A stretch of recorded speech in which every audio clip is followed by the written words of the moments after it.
Welcome into Stacking the Box podcast with Iain MacMillan and Sterling Holmes. I am Sterling Holmes. Iain, your background's a little different. You got some golf balls up behind your right arm right now. How you doing? Yeah, I'm doing well. I decided to get rid of the beer sign. I feel like I was just giving that beer company free advertising. So if they want me to put it back up, they got to pay me. And I have been collecting golf balls from courses that I've been playing, but I thought I had way more than what I ended up having. So I bought the golf ball case, and you might notice 4 of the 5 rows just completely empty. So I need to go to more golf courses to get more golf balls. You got to do some design with like 2 on the top, 2 on the bottom, 1 in the middle, something like that. Maybe a diagonal line.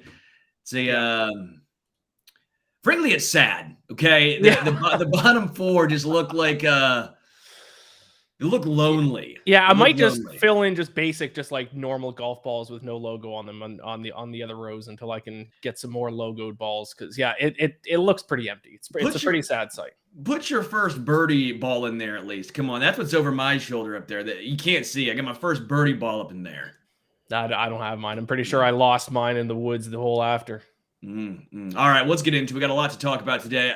Well, a lot to talk about in a off season with, frankly, not a lot to talk about. We're going to talk positional power rankings, going through offense, defense, go through everything and give our power rankings where teams and players land heading into 2023. We'll talk briefly about the Chiefs' White House visit, the Madden cover rumors, and much, much more. Let's start first with the Madden cover rumors. All right, Josh Allen, that's the rumor. What do you make of Josh Allen being on the cover of Madden? I guess it makes sense. I have, to be honest, I haven't bought Madden in a while now. Who was on it last year? Was it Mahomes last year? I bought it. Okay, I bought it, and even I don't know.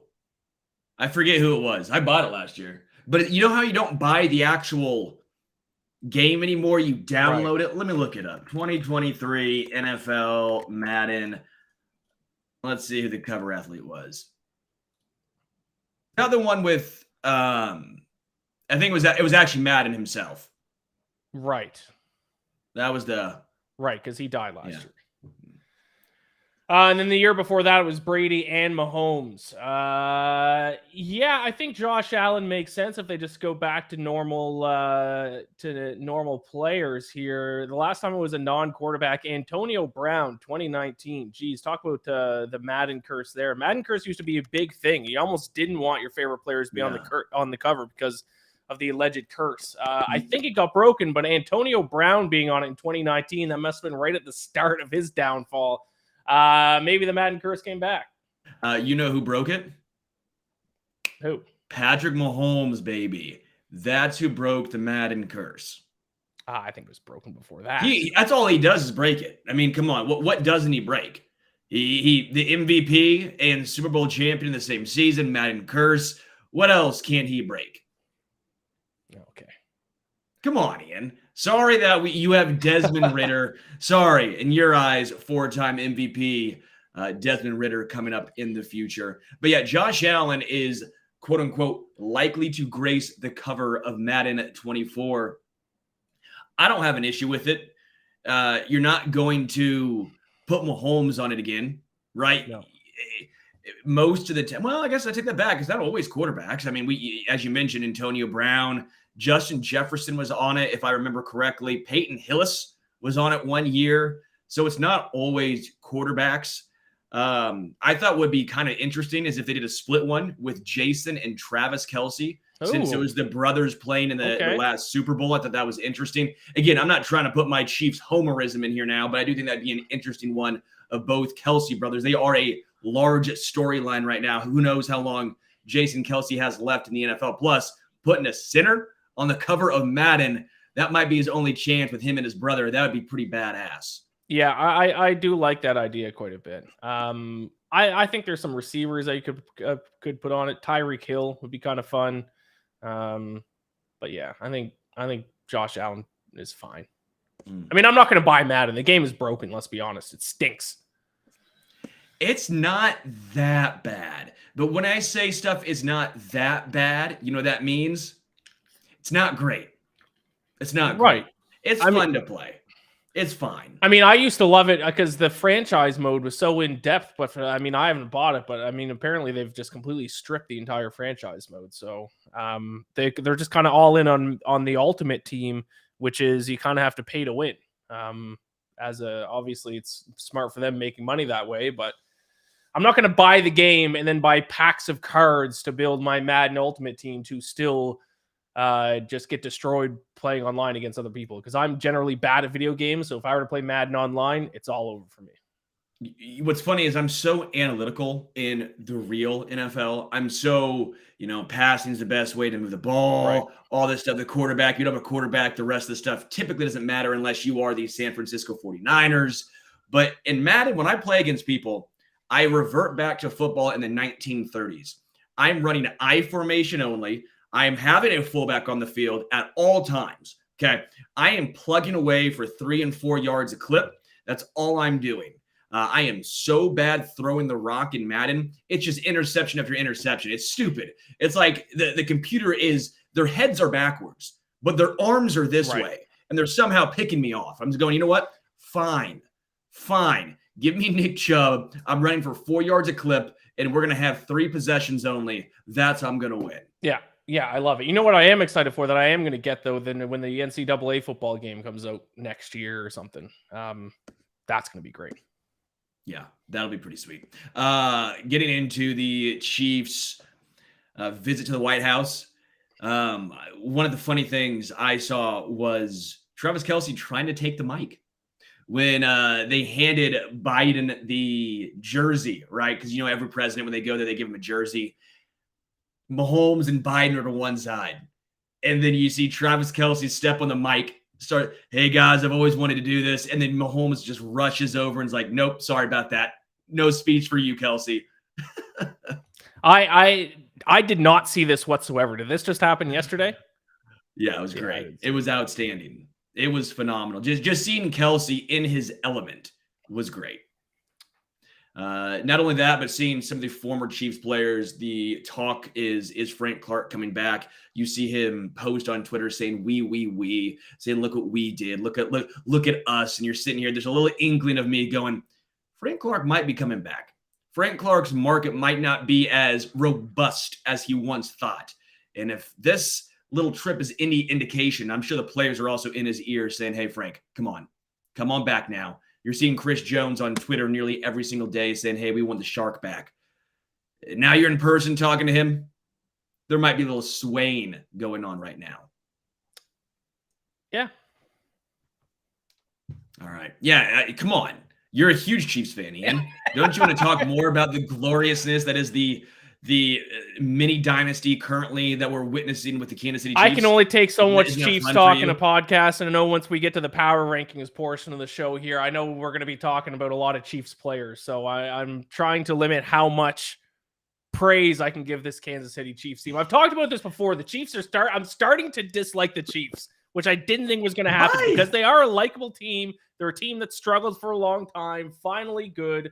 They're not the Patriots, which is a big thing. But it's enough. I don't get it, man. We're so nice. We're so kind. We're so thoughtful. We never get in our feelings. We never have any sort of resentment towards other teams. Just beat the Chiefs. That's it. Come on, Ian. Just beat the Chiefs. Maybe we will. Maybe we'll see you in the Super Bowl this year. Desmond Ridder against Patrick Mahomes. Who knows?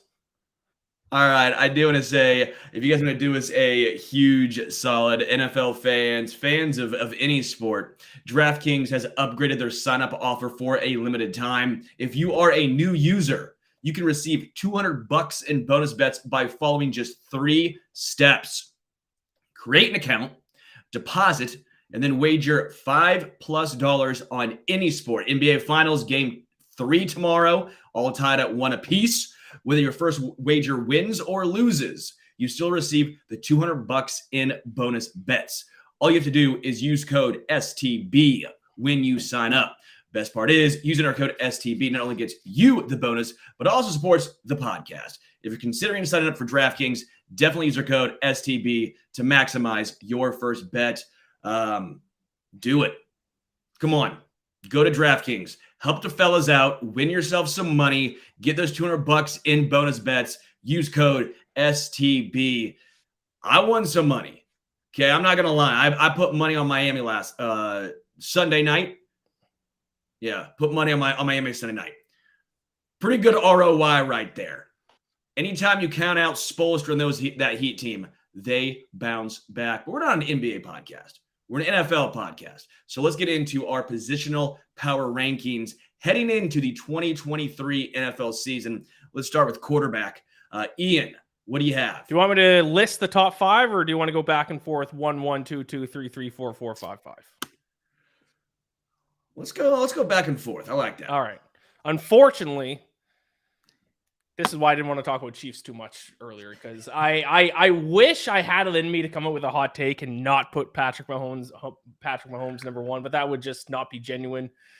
It's obviously Patrick Mahomes, and I don't trust anyone who would say anyone other than Patrick Mahomes. What the guy can do with his arm, the throws that he can make, the athleticism, the mentality. He's a winner. He can get it done. He can beat you several different ways. Even when he doesn't play his A game, he still finds ways to pull it out. It's Patrick Mahomes by far, and he might, by the end of his career, end up surpassing Tom Brady as the best quarterback ever. It's possible. I'm not saying he will, but it's possible. He is the number 1 quarterback in the NFL. Yeah, if you say anything else, you are literally a hot take artist trying to get clicks. Right. It's Patrick Mahomes, pretty wide gap, next few guys. And then after it, basically the top 5, top 6, there's another pretty wide gap as well. But yeah, it's Mahomes at 1. He just won MVP, just won the Super Bowl MVP. He is at the peak of his powers right now. All those folks saying, what's he going to look like without Tyreek Hill? Well, he just showed you the numbers he put up, the accolades he accumulated during the season. It's Mahomes, okay? It's Mahomes within a wide gap. Who do you have at number 2? Number 2, I have Jalen Hurts. If we're just kind of basing off how good we think these quarterbacks are now, because I would like to see like another season or 2 sample size from him playing as well as he did last year. But I think he was number 2 in MVP voting. Won the NFC with the Eagles, the best regular season record in the NFL. He can do it with his legs. He can do it with his arm. I think it's Jalen Hurts number 2. But also I will say about the quarterbacks, and I think we're going to at least agree on this, that the top 4, it's going to be Patrick Mahomes number 1, and then it's going to be some order of the next 3 guys, and those 3 guys, I assume, for everyone's going to be the same. Number 5 is kind of a wild card, though, on these lists. So do you have Jalen Hurts number 2, or do you have someone else? I actually have Josh Allen number 2, right, which is going to come as a pretty large surprise, I think, to a lot of folks. I can already hear the Bengals fans yelling at me through mouthfuls of Skyline chili. I apologize. I really like Joe Burrow. This is not a negative take of Joe Burrow. Okay, I love Joe Burrow, but I consider him I keep saying he's Drew Brees. Okay, that's not a bad thing. Drew Brees was a Hall of Fame quarterback. A damn good quarterback. But what stands out from Drew Brees to me stands out with Joe Burrow. It's the accuracy. It's the intelligence. It's the not forcing throws. But I don't know how much he necessarily elevates everyone else on his team. Like, he elevates players, yes, but does he do the same things that Josh Allen does? Josh Allen's the better runner, better arm strength. If you want to say just last year, I think Joe Burrow had a better year last year than Josh Allen. There's no debating that. But Josh Allen was injured, and if you want to say it's an indictment on Josh Allen for the style of play he plays, I will entertain that. But I do think there's something to his elbow being banged up, and you saw a steep drop-off at that time. I think we're going to see Josh Allen bounce back in a really good way this year. Again, maybe I end up being wrong, but I still think where it currently stands heading into 2023, I would take Josh Allen over Joe Burrow. Yeah, I would agree with that. And that, I mean, I may as well say it now. Josh Allen's number 3 on my list. I put him above Joe Burrow as well. I actually don't think Joe Burrow's has has had as good of regular seasons as people might think. He's shows up in the playoffs and in must-win games late in the year. But he hasn't put together a full games, like a full regular season yet. Remember last year he missed the preseason because of his injury, and then he was bad like their first 4 or 5 games of the year last year. Ended up recovering and obviously turn it on late in the season. Had a great playoffs as well. But I've yet to see Joe Burrow put together a full, really good 17-game season, which is something that we've seen from obviously Mahomes, obviously from Josh Allen. Now Josh Allen has kind of the opposite, where he does perform in the playoffs, but his teams don't win. And at the end of the day, that's what's important. And we've seen a full season from Jalen Hurts now. I need to see Joe Burrow from start to finish of a regular season perform at the level that he's shown in the playoffs. Yeah. So for me, Josh Allen 2, Joe Burrow 3.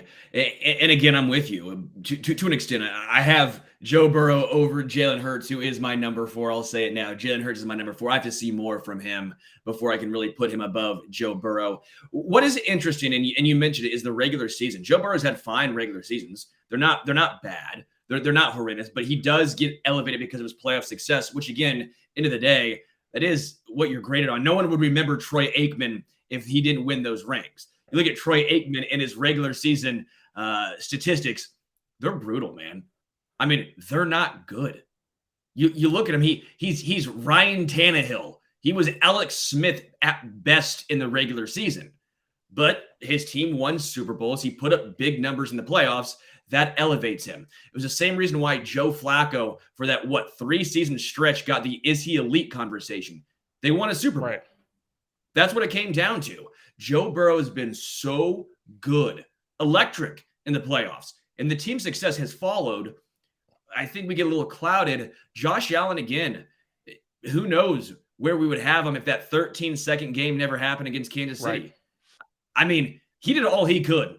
There was not a knock really against Josh Allen. He had the one fumble, but outside of that, it was a near perfect game from Josh Allen. But we keep going to that, and because of that, everyone knocks him down.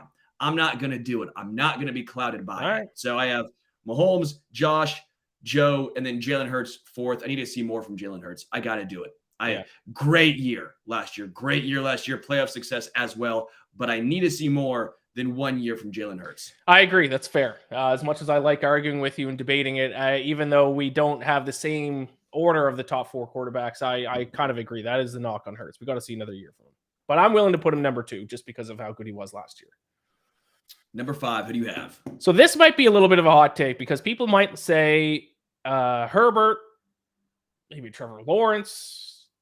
I'm going to go with Tua Tagovailoa, who a lot of people are down on for some reason. Like they don't give him the respect he deserves. I know he didn't play a full season last year, and he's dealing with some concussion issues. But 3rd in the NFL in QBR, led the NFL in yards per pass attempt at 8.9, 25 touchdowns, only 8 interceptions. I'm going to put him at number 5. I'm speechless. The stats back it up. I'm speechless. Who are his wide receivers? Yeah, but you could. What's that offensive game plan? You could say that about a lot of the top quarterbacks, though. Dude, there's no way. No way. I mean, yes, there's injury concerns as well. He's not above Trevor Lawrence. He's not above Herbert. He's not above Lamar Jackson. He's not above, I don't think, even Aaron Rodgers at this point. Is he above Dak Prescott? Maybe above Dak. So you see all of his numbers that he posted last year, and then you just go, system quarterback. Not that good. Yes, I do think he's a system quarterback, 100%. God. So you think any other quarterback in that situation would have put up same numbers, similar numbers, better numbers? Yeah, probably higher numbers. Oh. I don't think he's bad. I'm not saying he's a bad quarterback. He's probably right in that. He is the Orlando Brown Jr. of quarterbacks. That's what he is. He's a fine quarterback. Frankly, I'll say it. He's a good quarterback.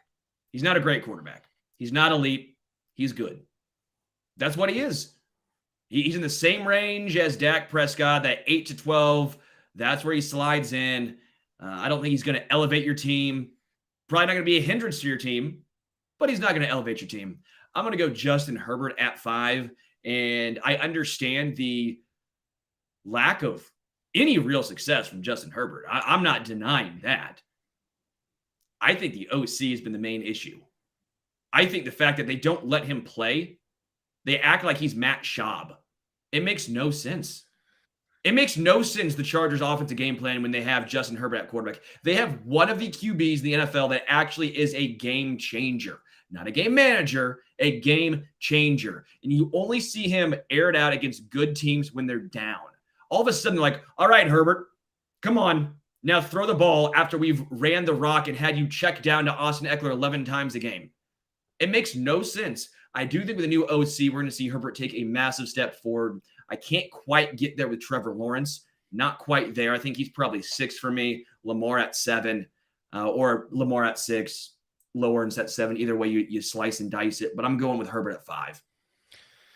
Yeah, I think Herbert's just a touch overrated in my opinion. I don't know. Maybe I just need to see. That's fine. Maybe I guess maybe I'm just falling victim to systems. So I overrate Tua because the system he's in, and I underrate Herbert because of the system he's in.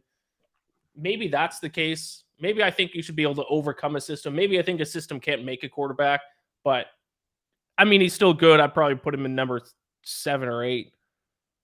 I think Tua's better though. I just think if I'm drafting right now, we're doing a fantasy draft right now. You're going to build a team around a quarterback. You're not taking Tua before Herbert. There's no chance you are. Does Tua get negative points because he's a lefty and he looks weird when he throws the ball? I mean, Matt Leinart looked weird throwing the ball too. Right. Yeah. Have you? I saw Steve Young didn't look weird throwing the ball. Mike Vick didn't look weird throwing the ball. Yeah, Mike Vick kind of looked weird throwing the ball. It was like halfway through the season, and someone on Twitter tweeted out a video of Tua highlights, but they like mirrored it, so it looked like he was throwing the ball right-handed, and he looked like a way better quarterback. Literally the same throws as just his highlights, but him throwing it right-handed, he looked better. Let's get into running back, because we're not going to agree here. Because I don't even think Tua Tagovailoa is top 7. Wow. So right. We're not going to agree here. Again, when I said, would you take Herbert or Tua in a draft to build around a team? You didn't answer that question. I know it was awfully quiet from the Ian MacMillan room over there. Well, I mean, Tua's injury issues, I would take Herbert. Oh, okay. Sure. Sure you would. All right, running back. Ian, who do you have at number 1? Number 1, I think we might be able to agree on this one. Christian McCaffrey, just his versatility alone, especially nowadays with the way that the game of football is played at the NFL level. You got to be able to catch the ball out of the backfield, and he is the best receiving back in the NFL. His rushing numbers might not be as good as some people might think, but still obviously a very good runner of the football. Has to be Christian McCaffrey. Yeah, I'm going Christian McCaffrey as well. I wanted to argue with you because it's fun to argue with you. But if we keep arguing, we're definitely not going to hit on the defensive side of the ball, which maybe we just leave the defense till tomorrow anyway, or till next Tuesday anyways. Who knows about that? But I'm going McCaffrey at 1. He is such a game changer at a position where I don't think running back is a game-changing position. I don't think it is. I think they still paid too much to bring in McCaffrey for the 49ers, but he's so damn good. And I always like to elevate pass catchers typically. I think if you're a running back who can catch the ball and make a difference out of the backfield, that's where your best value is. I do have McCaffrey at 1 as well. Perfect. Number 2. I got Nick Chubb. Doesn't have that versatility with being able to catch the ball out of the backfield as well as some other guys in the NFL. But just his pure rushing numbers, I don't think he gets the respect he deserves. If you look at his 5 years in the NFL, he averaged 5.2 yards per carry, 5.0, 5.6, 5.5, and then back to 5.1 last year. A little bit of a step back last year, but still averaging 5.1 yards a carry is extremely good. So he is all 5 seasons he's been in the NFL, he has averaged at least 5 yards a carry. That is production. That's what you want from a running back. Also, I love that he doesn't wear gloves sometimes. I always think that's a good look. So yeah, I'll just as I think he's the best pure runner of the football in the NFL, Nick Chubb. I would agree that he's the best pure runner in the NFL. I think those numbers are just absurd considering who his quarterback has been the majority of his time there. I mean, the teams know they're running the ball, and he's still gouging him for 5 yards a pop. I mean, it's very, very impressive. I have him at 3.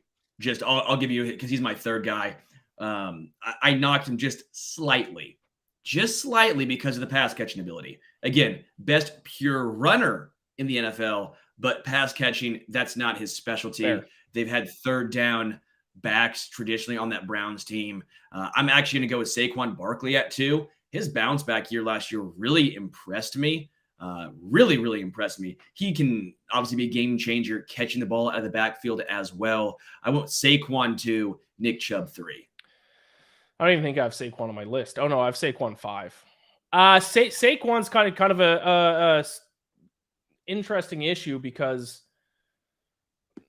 his numbers actually aren't that good. And now is that a product of being on the Giants for his whole career and being on bad, running in front of bad or behind bad offensive lines with bad head coaches, bad play callers? Absolutely. So that's why he's still on my list. But he had averaged 5 yards per carry in his rookie year. Since then, 4.6, and then he was hurt. 3.7, little bit of a bounce back last year, 4.4. Obviously, he does have the receiving ability that Nick Chubb doesn't have. But pure talent, I would just love to see Barkley on a different team. Yeah. And I think until he does, I don't think we'll, or if he ever does, I don't know if we'll truly ever see his full potential. Yeah, good point. Who do you have at 3? I have Austin Eckler. I think if Christian McCaffrey is the number 1 receiving back in the NFL, I think Austin Eckler is number 2. Extremely good out of the backfield. Maybe not the best runner in between the tackles, but the second best receiving running back in the NFL, which is important, like I said, in today's game. So I'll put Austin Eckler 3. I didn't know anyone was higher than me on Austin Eckler. I love me some Austin Eckler, but I couldn't get there. I actually have him at 6, so I have him on the outside looking in. He was my honorable mention. I love Austin Eckler. I actually don't have qualms with you putting him at 3. I hate saying a dude has a nose for the end zone. Like, I think a lot of that's subjective, but he really does. Yeah. If you watch the Chargers play, he's not a big guy. He's stocky, obviously, but he finds ways to get into the end zone time and time again, whether it's catching the ball, running the ball. It is very, very impressive.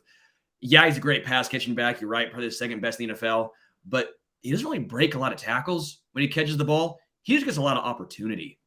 I mentioned Justin Herbert. That was the game plan, was 9, 10 times a game. They just checked down to him. He had an obscene amount of catches and still only had 890 yards receiving. And he had 120. It was something stupid. Like, the fact he didn't get over a K was because he doesn't break tackles. 107 receptions, 722 yards.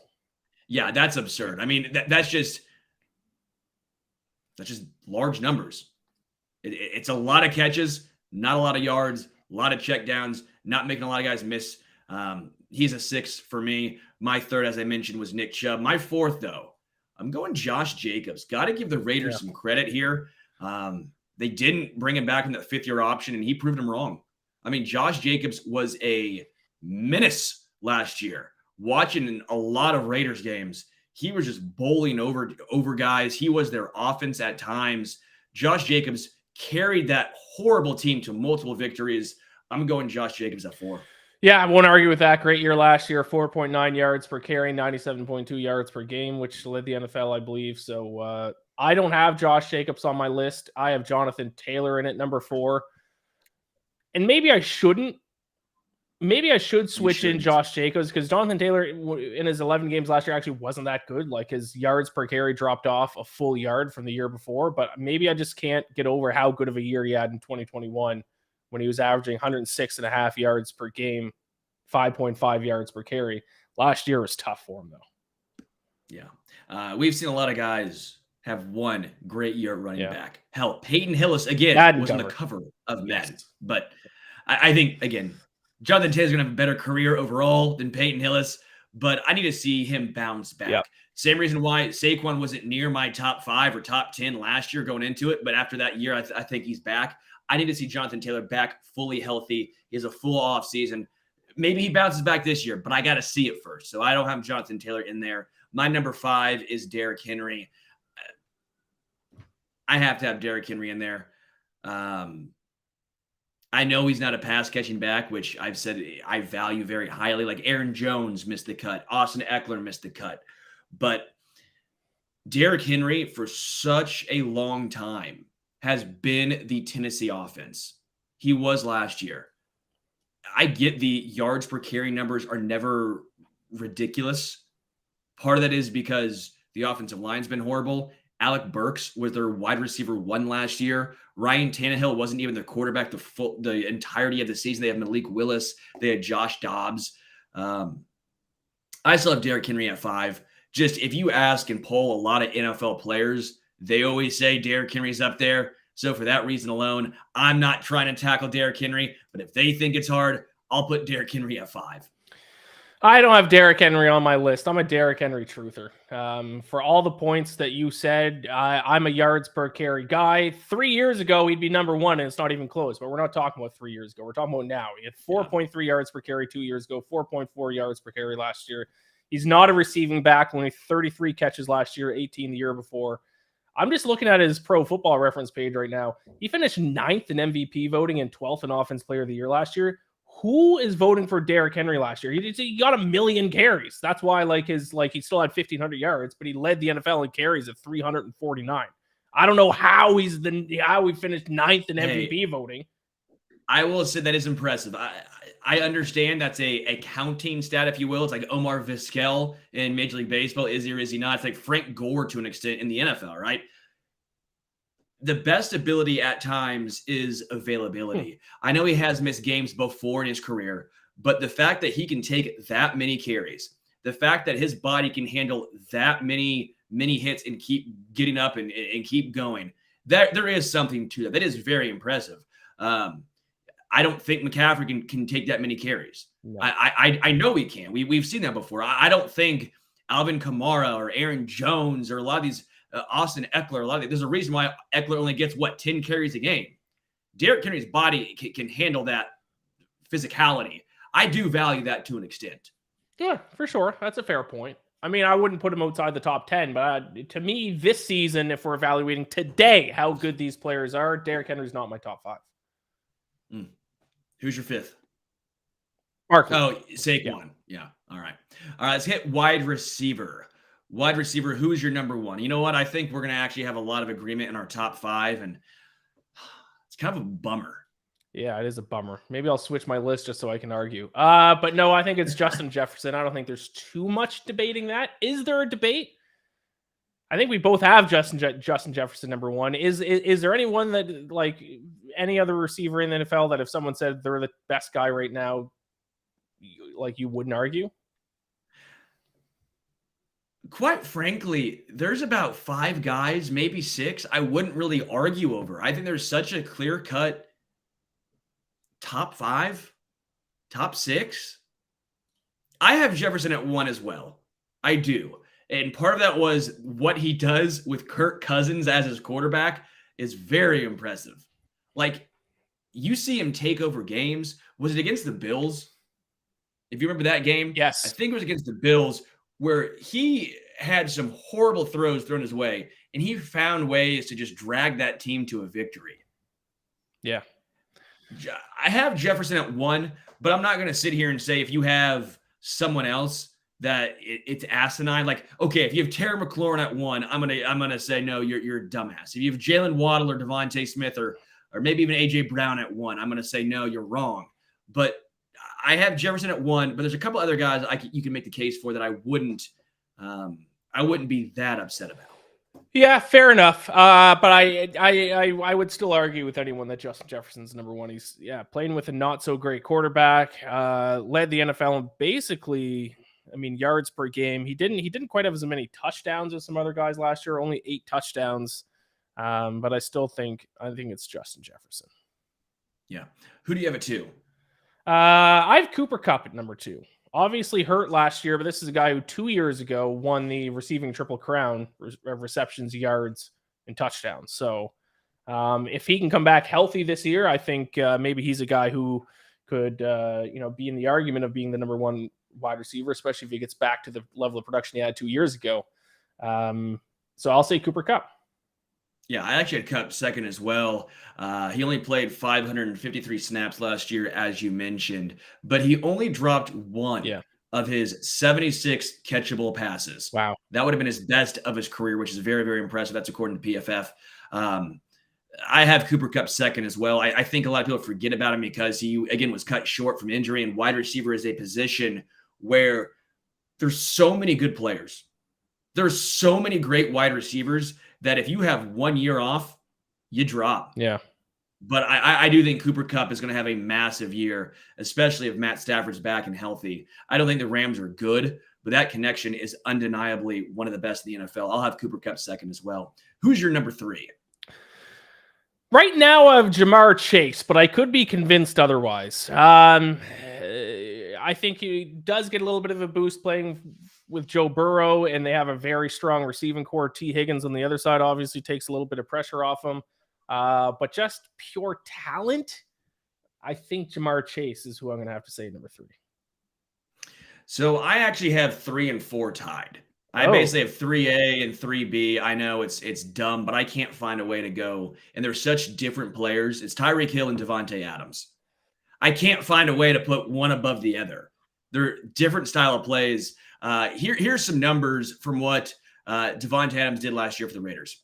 Led all wide receivers with 14 receiving touchdowns, averaged 15 yards per reception, which was the highest of his career by a wide margin. And that was with Derek Carr as his quarterback. I mean, that's impressive. Yeah. He didn't get the national recognition, I don't think, because it was a bad Raiders team. But look at some of the numbers he put up, and it's very, very impressive. There was no drop-off from Devontae Adams. And then Tyreek Hill had the highest overall PFF grade, 92.1 last year. He played with 3 different quarterbacks last year, and all he did was put up insane numbers.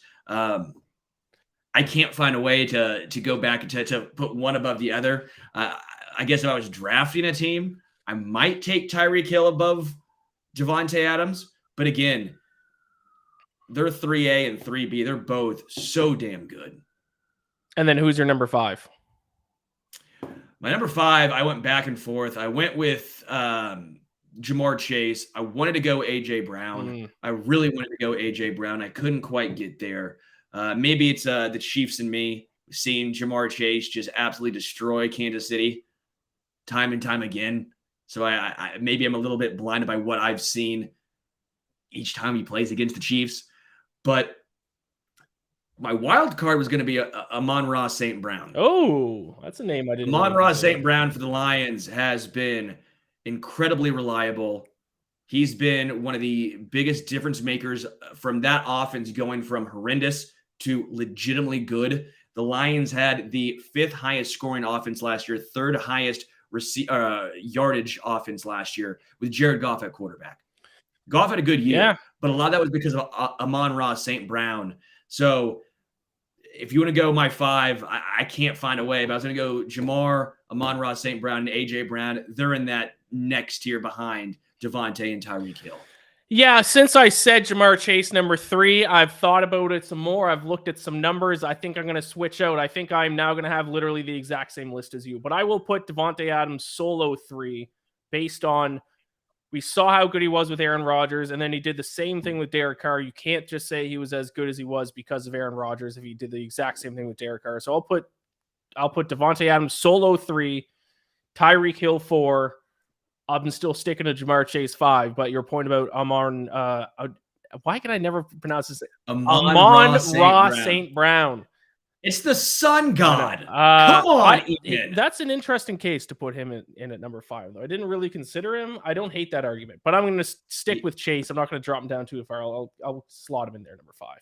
He also, Amon-Ra St. Brown, had the 2nd highest PFF grade last year. Right. Again, PFF is... Take it how you will. I know it's not the end-all, be-all, but I do think there's at least some truths in what they do. And he did have the ball going his way. 28.4% of his receiving snaps, ranked 3rd most among wide receivers.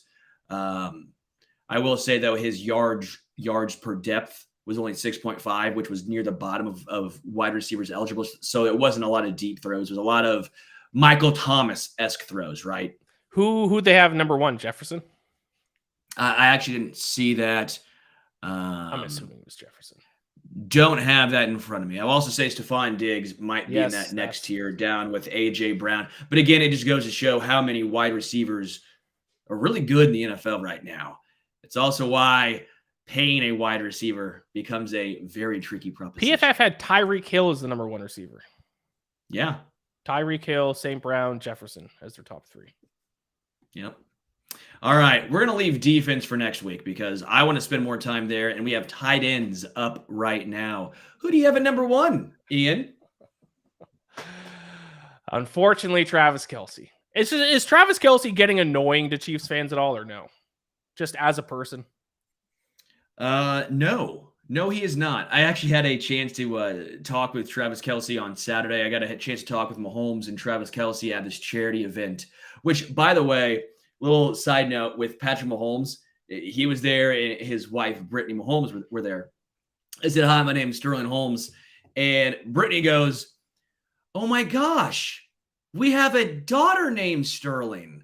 As if everyone doesn't know that who lives here in Kansas City. Like, how much of a normal people can you be just when they're like, oh my gosh, that's so cool. And Patrick's like, I've never met another Sterling besides my daughter. I'm like, you guys are just normal people. And then he told me I should add a "ma" in front of my name. He goes, you should add a "ma." So I'd be Sterling Holmes with the L. So if you say it quick enough, they're very close. But I thought that was very funny. Just normal people, just like us. As if not the entire world, or at least 98% doesn't know that they have a kid named Sterling. I thought that was very funny. But are you going to do it? Or are you going to add the "ma"? No, surprisingly not. And basically, quite frankly, I was a little bit... I knew they named their daughter after me. Of course. They didn't have to try and play that off. Yeah. No, but no, they're great people, and they're always at charity events. That's what I was going to say is you can't get tired of these people. They're genuine people. Like, there's not a mask they take off and on. These are good people who care about the community, who are donating money for good causes. They're always out there. I'm not trying to say Travis Kelce is not a good person, but aren't his antics getting a little annoying? I'm the big party guy. I'm going to spike the Vince Lombardi trophy. Isn't he just a little? Did you do that with Gronkowski? Yeah, I thought, yeah. But that's kind of my point. Is he kind of seems like he's trying to be Gronkowski. George Kittle kind of does the same thing too. I think it's just tight ends. Yeah, maybe. I mean, again, I don't have an issue with it. I think he is who he is. Like, I think he truthfully is who he is. He's a fun guy. He's enjoyable to be around. He understands he has a brand, right? Gronkowski understood he had a brand. All right. I don't see any issue with it. That's where I'm at. I mean, listen, being slightly annoying out of all the bad things that athletes do out there, I think being slightly annoying is pretty low on the list for me. So I'm not going to sit here and trash on Travis Kelce. I've been called slightly annoying so many times. Oh, I'm more than slightly annoying. I'm moderately to severely annoying. So, frankly, I would say I'm obnoxious. So we both have Kelce number 1 for tight ends. There's no debate. Yeah, it's not even close. Anyone who tries to say George Kittle at this point, you are smoking crack. Yeah, you are smoking crack. There's no other way to say it. You've pulled out a pipe, you've lit it up, and you've smoked crack. Yeah. Number 2, though, I do still have George Kittle. I think when healthy, he is the second best tight end in football. Again, it comes down to, can he stay healthy? He is I would say he's the best blocking tight end in football. I think he's the best blocking tight end in football, at least who's not just used as a blocking tight end. I do think San Fran might be better off if they try using him more in the pass game because he is such a great yak tight end. I do think at times it's a little bit confusing why they don't use him more as a receiving tight end. But again, they're winning games with dudes like Nick Mullins and Brock Purdy at quarterback. So I think Shanahan knows what he's doing.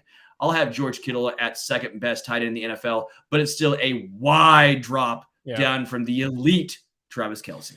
I'm going to put Mark Andrews number 2. I think him and George Kittle are pretty close, but I'm going to give Mark Andrews a slight edge. I know George Kittle obviously hasn't been playing with the best quarterbacks in the world, but Mark Andrews has been playing with Lamar Jackson, who, say what you want, but not the most accurate passer of all time. his MVP season was very good. The past couple of years, his passing numbers are just not elite, to be fair. So I'll say Mark Andrews. I'll slide him in there at number 2. So I actually had Mark Andrews at number 3. I really like Mark Andrews a lot, and I think for all the reasons you just mentioned, but I can't get him above George Kittle. If they're both healthy, I'm taking Kittle by a pretty wide margin. The issue is Kittle can't stay healthy. And if I'm going to knock quarterbacks for not being able to stay healthy, I'd knock Kittle down. But again, I still think the value of Kittle, in my opinion, is still slightly higher than Mark Andrews, even with those injury concerns. But I don't think you're crazy. I think it's Kelsey at 1. I think it's Kittle and Andrews at 2, 3. Yep. And now I think there's more conversation at 4, 5, and the rest. Who do you have at 4? Kyle Pitts, my guy. I think the only Falcon on the list, I think.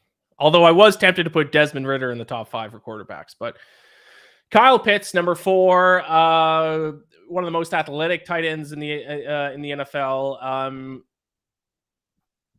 Mariota couldn't hit him last year. The amount of times he was open deep down the middle of the field and Mariota overthrew him was frustrating, to say the least. So now that we have a good quarterback in Desmond Ridder, he's going to be able to hit Kyle Pitts a lot more. And I think he's going to have a huge breakout year and establish himself as one of the best tight ends in the NFL. So I'll go Kyle Pitts, number 4. I have Dallas Goedert at number 4. Dallas Goedert has been outstanding. He was the reason why the Eagles were able to move on, right? From, oh my gosh, Zach Ertz. Because Dallas Goedert was that good. Dallas Goedert is number 4. He is one of the most prolific pass-catching tight ends right now in the NFL. He's not a great blocking tight end. I will grant you that. But dude, Dallas Goedert has been one of the most underrated tight ends in football. Yeah, he's certainly good. Top 5, though? I didn't even consider him. Well, then you are... you don't know I'd ball. say he's top 10. Top 5, though? Dallas Goedert is number 4. Oh, my God. Dallas Goedert ranked 3rd among tight ends last year with a 121.7 passer rating when targeted, 4th with 1.76 yards per route run. 1 of 4 tight ends who caught at least 60% of their contested targets. PFF actually has them at 4 in their own rankings, which is hilarious because I didn't see that until just now. So I'm glad PFF and I actually agree. He ranked 3rd at the position with an 83.5 receiving grade.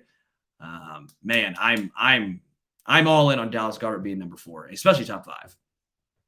Maybe I don't know ball. I didn't consider him. Like I said, I would have, if I was putting this ranking out further than just number 5, I would have slotted them at 8, 9. But hey, you said PFF has them at number 4? Yeah. I mean, he didn't I used the eye test, and then I backed it up with stats, baby. I know, and you backed me into a corner now if you're going to bring out stats. He did only play 12 games last year, so maybe that's kind of hurt my evaluation of him, but okay. He's not in my top 5. Fair. Again, that would be the knock, would be the injury. But I will say it was a freak injury where it wasn't his fault. It was a penalty that was not called. It was against Washington, if I'm not mistaken. It was brutal, man. It was a face mask and a half, not called. That was how he got injured. And you're sitting here going, are you serious? You get injured by a should-be penalty, not called, and now you're out. I'm going to miss some games. I can't hold that too much against Dallas Goedert. It was, in my opinion, a very cheap play. Number 5, who do you have? I have it with a young guy here. This might be a little bit of a wild card. I'm going to go Pat Freiermuth for the Steelers. Has not played with, Kenny Pickett, we'll see what happens with him and see if he gets any better. But in his first 2 years in the NFL, he hasn't really had a good quarterback, still posting very solid numbers. 63 receptions last year, 11.6 receiving yards per game. I like what I see from Pat Freiermuth. He passes the eye test for me when I watch Steelers games, which I'm forced to do more often than I like because they're always in prime time. So I'll say Pat Freiermuth, but now you might have convinced me to put Dallas Goedert in the top 5. But my list coming into the show, I had Freiermuth number 5. I like Freiermuth a lot. Okay. He's probably 6 or 7 for me. Yeah. I think he's right there with TJ Hawkinson in my mind Yeah. as 6, 7. Just for you, though, I'm going Kyle Pitts at There 5. you go. Thank you. Thank you. I appreciate Just that. for I you. appreciate that. Okay. That's big of you. But I do think Kyle Pitts, even though he's a different style, he's right in my ranking of Kyle Pitts, Freiermuth, and TJ Hawkinson. They're in the same bucket, if you will. I think Pitts has the highest upside, though, by far of those 3. We saw what he did. Was it did he go for 1,000 yards last year? No, because he got hurt last year. Was it the year before? Yeah. He went over 1,000 yards. So. Yeah, they need to use him better down there in Atlanta. They really need to use Kyle Pitts better. He's not had the best opportunity. Hopefully, this year's better, although they did just draft another running back in the first round. It's asinine what they're doing in Atlanta. Maybe they won't use him better. But Kyle Pitts is such a game changer. Him and Drake London, he now has some help on the outside to hopefully get him open and open up the underneath. But I'll go Kyle Pitts at 5. Just for you, Ian. Yeah, rookie season, he had 68 catches for 1,026 yards. Last year, only played in 10 games before he got hurt. Bad year, statistically. Only 356 yards and 28 receptions. But like I said, I obviously watch Falcons games. And they actually were throwing him the ball. Mariota just could not hit Kyle Pitts. Yeah. Several times open deep, middle of the field, overthrown. So hopefully Ritter can at least hit Kyle Pitts a few more times this year, and hopefully he comes back healthy. So I know we're going to save defense for next week. We didn't have offensive line on our show sheet, but I wouldn't mind hitting offensive line with you as long as you don't have any. That look you just gave me is Sterling, you asshole. No. Hey, I listen to your power rankings for offensive line. I say I think in order to properly evaluate offensive line personally, I think I would actually have to sit down and watch film. Because unless you're basing it off of like how many sacks a guy gives up, the side angle that you watch that NFL broadcasts have are actually terrible for evaluating what's going on, in my opinion. Like when you're on a football team and you study film and you see what players are doing and you're game planning, you never use that side angle. You use the like behind the offense angle. So yeah, I'm interested to hear your power rankings for the top 5 offensive line. I don't have one, so yeah, and it's tough because there's so much more value for tackles, right? But I'm not going to try and use just positional value. I'm going to try and kind of go by. You know what? I might even go by each position. All right. That might be more fun. I'll do 2 tackles left and right, 2 guards and a center. That's what we'll do. Best left tackle in football, Trent Williams. Okay. Still him. I think Laramie Tunsil is close. I think Laramie Tunsil is next in line, but I can't get there yet. It's still Trent Williams, which is wild at his age. I mean, it is wild how good Trent Williams still is. He's my number 1. Number 2 at right tackle, I'm going to go with Lane Johnson. Lane Johnson is the best right tackle in football. It ain't even close. Lane Johnson is ushering in a new era of right tackle, right? Where they're showing the value of, hey, you couldn't make it at left tackle, you're now a right tackle. He was part of the forefront of showing why it's so valuable to have a good tackle, not just at left, but also at right. Lane Johnson, he is my second, or I guess, best right tackle in football, second best overall. Now, hold on. Before you get to the guards, I actually do have a number 1 guard. So you better list this guy in your 2 guards here. Go ahead. Man, this one is close for me. I'm going with. Let me list some guys for you. Okay. And let me hear your thoughts. Okay. Zach Martin for the Cowboys. Been so good for so long. Zach Martin's been so good for so long for the Cowboys. Quentin Nelson. He had a rough year last year, but Quentin Nelson kind of the same boat. The Colts offensive line was a disaster last year. Do you take what he's done his entire career, throw that out the window because he had 1 year last year? He's 27 years old, so he's still younger. You probably think last year was the aberration. Last year was the outlier. Do you go with Quentin Nelson? Do you go with, I always blow this dude's last name, Joel Bitonio, right? The guard from Cleveland, left guard from Cleveland. He's been so good for so long. Joe Tooney, right, from Kansas City. Joe Tooney is phenomenal. He is an Iron Man, plays through broken hands. That's probably where my guard. Come on, man. Who are you going to say? Well, we've only listed one Falcon so far on the show, but to me, even if Kyle Pitts doesn't deserve to be top 5, this guy deserves to be top 5 offensive line. Chris Lindstrom is the best offensive guard in the NFL. I mean, they obviously don't have a lot of stats, so I do lean on PFF a little bit more for offensive line. First ranked guard in the NFL at 95.0 for Chris Lindstrom last year. The next closest was 87.5. According to PFF, Lindstrom's the best guard in the NFL, and it's not even close. Not even close. Fine. I'll go with your Chris Lindstrom. Thank you. That's all I ask. I might go with Joel. I blew his last name every time. I have no idea how I blow up Bitonio. He's number 2 for the Browns. PFF. It's Lindstrom and Bitonio. Oh, is he? Okay. Number 1, number 2. Well, then look, see, I know what I'm doing here. All the names you were listing were all like the next guys on PFF. You're just leaving out my guy, Chris. I like Quentin Nelson. I like Zach Martin, but last year weren't their best years. And so if I'm being fair, I'm going to go with Joel. I'm going to go Joel and your guy Lindstrom. All right. I wanted to go Joe Tooney, being the Chiefs fan in me. I think he's kind of in that same category. But I gotta have some objectivity here. Respect. So I'm gonna do that. He's number 5 on PFF. PFF says Lindstrom, Bitonio, Jenkins for the Bears, Onwenu for the Patriots, Tooney for the Chiefs at the top 5. Yeah. Oh man, this is gonna be tough. You're probably gonna hate me for this, but I'm going Creed Humphrey. I'm going Humphrey just barely over Jason Kelce. I love Jason Kelce, nothing against him, but I do think there's been a passing of the torch, if you will, to Creed Humphrey. I wanted to go Kelce just because I like the Kelce brothers.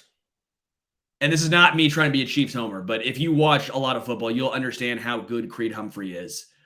I'm going Humphrey as the best center in football, but if you go Jason Kelce, I'm not going to argue with you too much. PFF has Humphrey number 1, Kelce number 2. So, but I do think it's so close. I think it's those two guys, and then a pretty steep drop off. Number 3 is Pochich for the Browns, if I'm pronouncing that correctly. So what do you think of my list? What do you think of that? I like your offensive line list now that you have Lindstrom in there. I thought that was a travesty that you left him out. You didn't mention him before I brought him up, but with Lindstrom in there, that's a pretty solid list. I like it. I do think if you're a Giants fan, I'll give you some love here, Giants fans. Andrew Thomas is very close. He is moving in the right direction. I will give you that. And Tristan Wirfs for the Buccaneers. You guys have a horrible season coming ahead, but Tristan Wirfs is very, very impressive to me. See, we're trying to hit all teams. I'm sure there's a few teams out there that we didn't hit on. I'm sure Houston's probably. I mentioned Laramie Tunsil. Yeah. Tennessee, I mentioned Derrick Henry. Saints. I guess we still have defense to go. Taysom Hill, tight end. See a top 5 tight end. In fantasy football, if you still get quarterback eligibility, this is fun. Yes. Ian, I like this. We'll hit on defense next week, and I'm sure we'll hit some of your teams, all you listeners out there. Carolina.